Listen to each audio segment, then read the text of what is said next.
కేంద్రంలోని మోడీ బీజేపీ ప్రభుత్వం కార్మిక వర్గ హక్కులను కాలరాస్తోంది. పాలనంతా కూడా కార్పొరేట్ కంపెనీలకి, పెట్టుబడిదారులకు అనుకూలంగానే సాగుతోంది.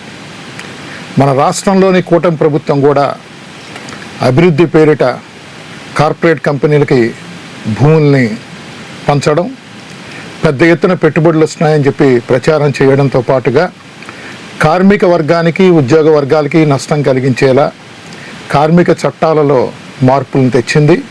పని గంటలని పెంచింది.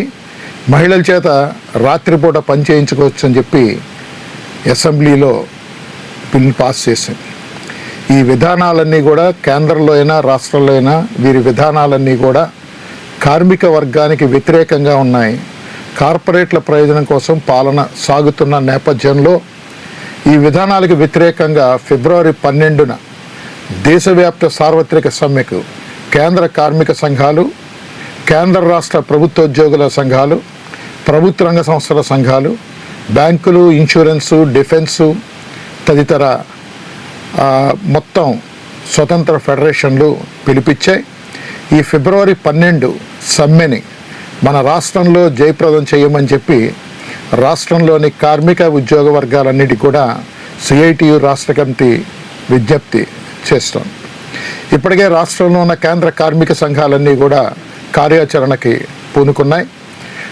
పెద్ద ఎత్తున జిల్లాలలో కార్మికుల్లో ప్రచారం తీసుకెళ్ళడం, అట్లాగే స్కూటర్ ర్యాలీలు, దీంతో పాటుగా ఫిబ్రవరి 12వ తారీఖున పెద్ద ఎత్తున రోడ్ల మీదకి వచ్చి నిరసనలు తెలియజేయాలని చెప్పి పిలుపిచ్చాయి. ఈ పిలుపులన్నింటిలో కూడా రాష్ట్ర కార్మిక వర్గాన్ని పాల్గొనమని చెప్పి సిఐటియు విజ్ఞప్తి చేస్తోంది. కార్మిక వర్గానికి నష్టం కలిగించేలా పోరాడి సాధించుకున్న 29 కార్మిక చట్టాలని 4 లేబర్ కోడ్లుగా మారుస్తూ కేంద్రం నిర్ణయించింది, నోటిఫై చేసింది. దీని వలన వేతనాలు ఒక ప్రశ్నార్థకంగా మారబోతున్నాయి. ఇప్పటిదాకా కనీస వేతనాలు ఇవ్వాలన్న నిబంధనల్ని, సమాన పనికి సమాన వేతనం ఉన్న నిబంధనలన్నింటినీ కూడా తొంగలో తొక్కి జాతీయ కనీస వేతనం ఇస్తే చాలు అని చెప్పి కేంద్రంలోని మోడీ బీజేపీ ప్రభుత్వం నిర్ణయించింది. వారు నిర్ణయించిన జాతీయ కనీస వేతనం రోజుకి కేవలం 178 రూపాయలు. అంటే నెల వచ్చేటప్పటికి 5,000 రూపాయల లోపు వేతనం. ఈ వేతనం ఇవ్వాలి, ఈ వేతనం ఇస్తే చాలు అన్నట్టుగా ఈ వేతనాల కోడ్ నిర్ణయించారు. ఇది కార్మిక వర్గానికి నష్టదాయకమైంది. సంఘం పెట్టుకునే హక్కు, సమ్మె చేసే హక్కు, వీటన్నిటినీ కూడా తొంగలో తొక్కిన పరిస్థితి. ఇవాళ ఫిక్స్డ్ టర్మ్ ఎంప్లాయ్మెంట్ పేరిట నిర్ణీత కాలానికి ఉద్యోగాల్లో పెట్టుకుని ఆ పీరియడ్ అయిపోయిన తర్వాత ఎటువంటి లెటర్స్, నోటీసులు కూడా లేకుండానే కార్మికులను తొలగించవచ్చనే నిబంధనలతోటి ఫిక్స్డ్ టర్మ్ ఎంప్లాయ్మెంట్ని తీసుకొచ్చింది. అంటే భవిష్యత్తులో అసలు రెగ్యులర్ ఉద్యోగాలే ఉండవు. అసలు కనీసం ఉద్యోగులకి అపాయింట్మెంట్ ఆర్డర్లు కానీ, తొలగించాలంటే ఆర్డర్లు కానీ ఏదీ లేకుండా యాజమాన్యాల ఇష్టానుసారం వ్యవహరించడానికి అనుకూలంగా ఎఫ్టీఈని తెచ్చింది. ఈ ఫిక్స్డ్ టర్మ్ ఎంప్లాయ్మెంట్ తెచ్చిన తర్వాత సంఘం పెట్టుకోవాలన్నా, ఐక్యం కావాలన్నా కొంత ఇబ్బంది కలిగే పరిస్థితి. ఫిక్స్డ్ టర్మ్ ఎంప్లాయ్మెంట్ అనేది యాజమాన్యాలకి తప్ప కార్మిక వర్గానికి ఉపయోగపడే పరిస్థితి లేదు. అలాగే గతంలో కనీసం 100 మంది కార్మికులు ఉన్న చోట దాన్ని మూసేయాలన్నా, ఏదైనా లే ఆఫ్ చేయాలన్నా, దేనికైనా కానీ ప్రభుత్వ అనుమతి తప్పనిసరి. దాన్ని ఇప్పటికే 300, అంటే 300 లోపు కంపెనీలు కావచ్చు, సంస్థలు కావచ్చు, యాజమాన్యాల ఇష్టానుసారం వ్యవహరించేలా లే ఆఫ్లు, మూసివేతలు ప్రకటించేలాగా లేబర్ కోడ్లను తెచ్చారు.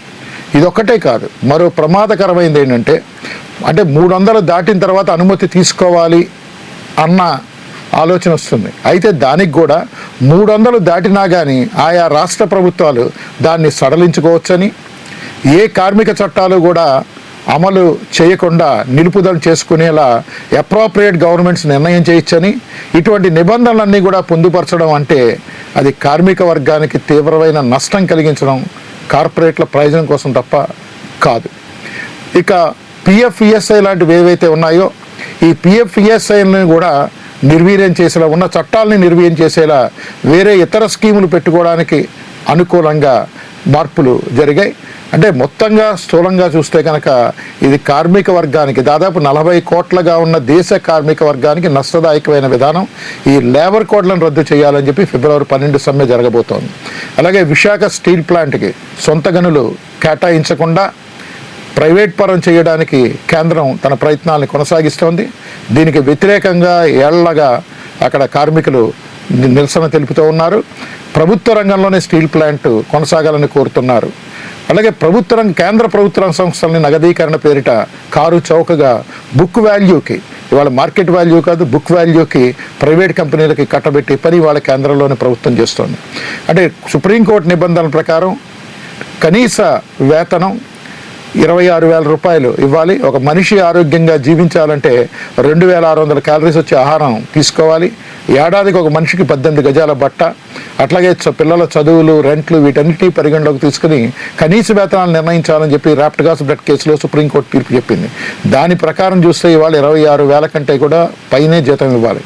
అటువంటి కనీస వేతనం లేని పరిస్థితి బాగుంది. కనీస వేతనం 26,000గా నిర్ణయించి అమలు చేయాలని చెప్పి ఈ సమ్మె ద్వారా కార్మిక వర్గం డిమాండ్ చేస్తుంది. ఇవాళ దాదాపు 50 లక్షల మంది పైగా స్కీమ్ వర్కర్లు కేంద్ర ప్రభుత్వ స్కీముల్లో పనిచేస్తున్నారు. దీనికి అదనంగా కొన్ని రాష్ట్ర ప్రభుత్వాల స్కీముల్లో కూడా పనిచేస్తూ ఉన్నారు. అది అంగన్వాడీలు కావచ్చు, ఆశాలు కావచ్చు, మధ్యాహ్న భోజన పథకం కార్మికులు కావచ్చు, వెలుగులో పనిచేసే వివోఏలు కావచ్చు, మెప్మాలో పనిచేసే ఆర్పీలు కావచ్చు, నేషనల్ హెల్త్ మిషన్ కావచ్చు, సమగ్ర శిక్ష కావచ్చు, ఏపీ శాక్స్ కావచ్చు, ఆయుష్ కావచ్చు, లేదా 104, తల్లి బిడ్డ ఎక్స్ప్రెస్ 102 లేదా 104 ఇటువంటి అనేక స్కీముల్లో ఇవాళ దాదాపు 50-55 లక్షల మంది దేశవ్యాప్తంగా పనిచేస్తున్నారు. వీరెవ్వరికీ కూడా కనీస వేతనాలు అమలు కాని పరిస్థితి వచ్చింది. కాబట్టి వీరందరికీ కూడా కనీస వేతనాలు అమలు చేయాలని, ఈ స్కీముల్లో పనిచేస్తున్న కాంట్రాక్ట్ అవుట్సోర్సింగ్ ఎవరైతే ఉన్నారో వాళ్ళకి మినిమం టైం స్కేల్ అమలు చేయాలని ఈ సమ్మె ద్వారా డిమాండ్ చేస్తూ ఉన్నాం. అలాగే కంట్రిబ్యూటరీ పెన్షన్ స్కీమ్ని రద్దు చేస్తామని చెప్పి ఓ మెరుగైన స్కీములు అంటూ రకరకాల మోడీలన్నీ కూడా కేంద్ర ప్రభుత్వం, రాష్ట్ర ప్రభుత్వం చేస్తూ ఉన్నాయి. అసలు సిపిఎస్ని రద్దు చేసి పాత పెన్షన్ ఏదైతే ఉందో ఓల్డ్ పెన్షన్ స్కీమ్ దాన్ని పునరుద్ధరించాలని చెప్పి ఈ సమ్మె ద్వారా డిమాండ్ చేస్తున్నాం. ఇవాళ దేశవ్యాప్తంగా అలాగే పర్టికులర్గా ఆంధ్రప్రదేశ్లో పనిచేస్తున్న 3.5 లక్షల మంది contract, outsourcing, time scale, contingent, daily wage, consolidated pay ఇటువంటి ఉద్యోగులందరినీ కూడా రెగ్యులర్ చేయాలని చెప్పి ఈ సమ్మె ద్వారా డిమాండ్ చేస్తూ ఉన్నాం. ఇవాళ దాదాపు 32 కోట్ల మంది అసంఘటిత కార్మికులు ఉన్నారు. వాళ్ళు ముఠా కార్మికులు, భవన నిర్మాణ కార్మికులు, ఆటో కార్మికులు, లారీ కార్మికులు, షాపుల్లో హోటల్స్లో పనిచేసిన వాళ్ళు, గిగ్ కార్మికులు, స్విగ్గీలు, జొమాటోలు, ర్యాపిడోలు ఇటువంటి వాటిలో పనిచేస్తున్న యాప్ బేస్డ్ గిగ్ కార్మికులు, అట్లాగే వీరితో పాటుగా వలస కార్మికులు పెద్ద ఎత్తున పనిచేస్తూ ఉన్నారు. వీళ్ళందరికీ కనీస భద్రతతో పిఎఫ్, ఈఎస్ఐతో కూడిన ఒక సమగ్ర చట్టాన్ని తేవాలని, సంక్షేమ పథకాలు అమలు చేయాలని చెప్పి డిమాండ్ చేస్తూ ఉన్నాం. అలాగే రైతులకి నష్టదాయకమైన గిట్టుబాటు ధరలు ఇవ్వకుండా ఇస్తానని చెప్పి కేంద్రంలోని మోడీ ప్రభుత్వం చెప్పింది. గిట్టుబాటు ధరలు ఇవ్వట్లేదు. ఇవ్వకపోగా ఇవాళ విత్తన చట్టం 2025 తెచ్చారు. ఈ చట్టం ద్వారా రాబోయే కాలంలో జన్యు మార్పిడి విత్తనాలు, ఇది కేవలం అమెరికా యొక్క మల్టీనేషనల్ కంపెనీలకి, ఇతర కార్పొరేట్ కంపెనీలకు ప్రయోజనం కలిగించేలా విత్తన చట్టాన్ని సవరించారు. ఈ విత్తన చట్టం సవరణ వల్ల మోడీ ప్రభుత్వం కనీసం దేశంలో ఉన్న ప్రజల ఆహార భద్రత, దేశ వ్యవసాయం వేటిని కూడా పట్టించుకోకుండా ఈ విత్తన చట్టాన్ని తీసుకొచ్చింది. ఈ విత్తన చట్టం వల్ల రైతాంగం నష్టపోతుంది, మన వ్యవసాయం నష్టపోతుంది. వాళ్ళు కార్పొరేట్ కంపెనీల విత్తనాలు కొని తప్ప వ్యవసాయం జరగని పరిస్థితి వస్తుంది. దీనివల్ల ఆహార భద్రతకి ముప్పు వాటిల్లుతుంది. ఈ జన్యు మార్పిడి విత్తనాలు ఏవైతే ఉన్నాయో ఇది నష్టదాయకమైనవి. మరొకటి, ఈ చట్టంలో చేసిన మార్పు ఏంటంటే ఇప్పటిదాకా విత్తనాలు మొలకెత్తకపోతే ఆ కంపెనీల మీద నష్టపరిహారం పొందే హక్కు ఉంది. ఇప్పుడు ఈ చట్టం ద్వారా కేవలం విత్తనాల యొక్క ఖర్చును మాత్రమే పరిహారంగా ఇచ్చేలా చట్టంలో మార్పు చేశారు. ఇది ఎవరి ప్రయోజనం కోసం? కార్పొరేట్ విత్తన కంపెనీలకు తప్ప మన రైతులకు మాత్రం కాదు. ఎందువల్లంటే కేవలం విత్తనాలు మొలకెత్తాలంటే విత్తనాలు వేయడం ఒకటే కాదు, వాళ్ళు దున్నాలి, వ్యవసాయానికి సంబంధించిన ఖర్చులు ఉంటాయి, పెస్టిసైడ్స్ ఉంటాయి, లేకుంటే కనుక దీంతోపాటు నీరు ఇటువంటి పనులు ఉంటాయి. అట్లాగే దీంతోపాటు ఎరువులు ఉంటాయి, విత్తనాలు మొలకెత్తకపోవడంలో ఇదంతా మొత్తంగా ఆ వ్యవసాయానికి, ఆ పంట కాలానికి నష్టం వాటిల్లుతుంది. దీని కాంపన్సేషన్ కాకుండా కేవలం ఆ కంపెనీలు ఆ విత్తనాల యొక్క ఖర్చునిస్తే చాలు అనే విధంగా చట్టాన్ని మార్చింది. దీని మీద రైతాంగం ఒక తీవ్ర ఆగ్రహంతో ఉంది. ఈ సమ్మె ద్వారా విత్తన చట్టాన్ని రద్దు చేయాలని, గిట్టుబాటు ధరలు ఇవ్వాలని, వ్యవసాయ రంగానికి ప్రత్యేక బడ్జెట్ని కేంద్ర ప్రభుత్వం కేటాయించాలని చెప్పి కూడా డిమాండ్ చేస్తున్నారు. రాష్ట్రంలో పెద్ద ఎత్తున కౌలు రైతులు ఉన్నారు. వాళ్ళకి పంట రుణాలు లేవు, ఎక్కడ గుర్తింపు కార్డులు లేవు. ఇటువంటి పరిస్థితుల్లో వీళ్ళ సమస్యలు పరిష్కారం చేయాలని కోరుతూ ఉన్నారు. అలాగే ఏదైతే గ్రామీణ ఉపాధి హామీ చట్టం ఉందో ఈ చట్టాన్ని తూట్లు పొడుస్తూ జీ రామ్జీ అనే పేరు మీద తీసుకొచ్చారు. అంటే మహాత్మా గాంధీని హత్య చేయడం తప్ప మరోసారి వీళ్ళు హత్య చేయడం తప్ప మరొకటి కాదు. దీంట్లో మేము 125 రోజులకి పని కల్పిస్తున్నామని చెప్పి మాట్లాడుతున్నారు. ఇది వాస్తవం కాదు. 100 రోజులు పని ఉన్నప్పుడు కూడా ఎక్కడా కూడా దేశంలో 100 రోజులు పని కల్పించలేదు. సగటున 50 రోజుల మించి పని కల్పించలేదు. ఇప్పుడు 125 రోజులు అని చెప్పి చెప్తున్నా కానీ ఆచరణలో మాత్రం అది సాధ్యపడేది కాదు. ఇక రెండోది ప్రధానమైన మార్పు, 10% ఉన్న రాష్ట్రాల వాటాని 40% పెంచారు. దీనివల్ల మన రాష్ట్రమే చూసుకుంటే కనుక ఏడాదికి 8,000 కోట్లు ఉపాధి హామీ మీద ఖర్చు అవుతోంది. ఇందులో 10% రాష్ట్రం భరిస్తోంది, కేంద్రం 90% భరిస్తోంది. ఇప్పుడు ఈ మారిన సవరణలతోటి 40% రాష్ట్రం భరించాలి. అంటే మన రాష్ట్ర ప్రభుత్వం 3,200 కోట్ల రూపాయల భారాన్ని భరించాల్సి ఉంటుంది. కేంద్రం మిగిలింది మాత్రమే భరిస్తుంది. రాష్ట్రం కనుక ఖర్చు చేయలేని పరిస్థితి, ఇప్పుడున్న ఆర్థిక పరిస్థితుల్లో ఖర్చు చేయలేని పరిస్థితి ఉంటే ఆ సాకుగా చెప్పి కేంద్రం కూడా ఎగ్గొట్టడానికి పన్నాగం తప్ప ఇది మరొకటి కాదు. గ్రామీణ ఉపాధి హామీ పథకం ఇప్పటిదాకా పాత చట్టం ప్రకారం 100 రోజుల పని గ్యారంటీ ఉంది. చట్ట ప్రకారం పనిని డిమాండ్ చేయొచ్చు. ఇప్పుడు రాబోయే కాలంలో ఆ డిమాండ్ చేసే అవకాశం లేకుండా చట్టంలో మార్పుల్ని తీసుకొచ్చారు. ఇవన్నీ కూడా రాష్ట్రం కూడా ముందుగా ఖర్చు పెట్టిన తర్వాత రీఎంబర్స్మెంట్ తీసుకోవాల్సిన అవసరం ఉంది. ఇదంతా కూడా గ్రామీణ ప్రాంతంలో ఉన్న పేదల ఉపాధి మీద దాడి చేయడం. రెండోది, పేదలందరికీ ఉపయోగపడే ఉపాధి హామీ నిధుల్ని కార్పొరేట్లకి రాయితీల రూపంలో ఖర్చు పెట్టడం తప్ప మరొకటి కాదు. దీన్ని మనందరం కూడా వ్యతిరేకించాల్సిన అవసరం ఉంది. అలాగే విద్యుత్ సవరణ చట్టం పేరిట ఇప్పుడు విద్యుత్ పంపిణీని కూడా ప్రైవేటీకరించబోతున్నారు. స్మార్ట్ మీటర్ల పేరిట భారాన్ని మోపుతున్నారు. ఇప్పటికే ట్రూఅప్ ఛార్జీలు మరోటి పేరు మీద భారాలు మోపుతున్నారు. రాబోయే కాలంలో మరింత భారాలు మోపుతారు.